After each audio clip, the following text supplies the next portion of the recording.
Primetime news this evening. Residents on edge in St. Catherine community a day after mass shooting breaks decades of peace.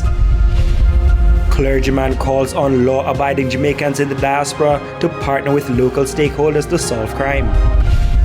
And local health providers directed to immediately report all suspected cases of Mpox.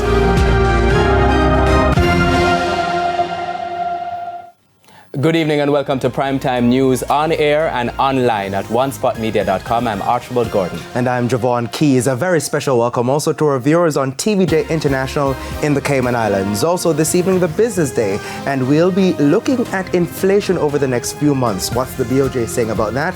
Those details later on. And Jermaine Brown is here with a preview of what's coming up in the big show, Primetime Sports. Well, thank you, Archie. Well, as you know, Grant Holloway, right? He's been unbeaten all season, the reigning Olympic champion until today. Guess what?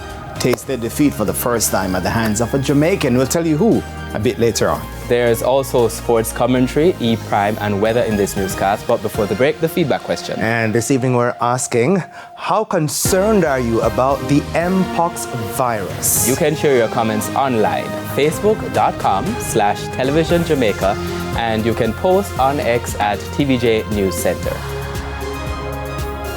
Please stay with us. Primetime News returns right after this break.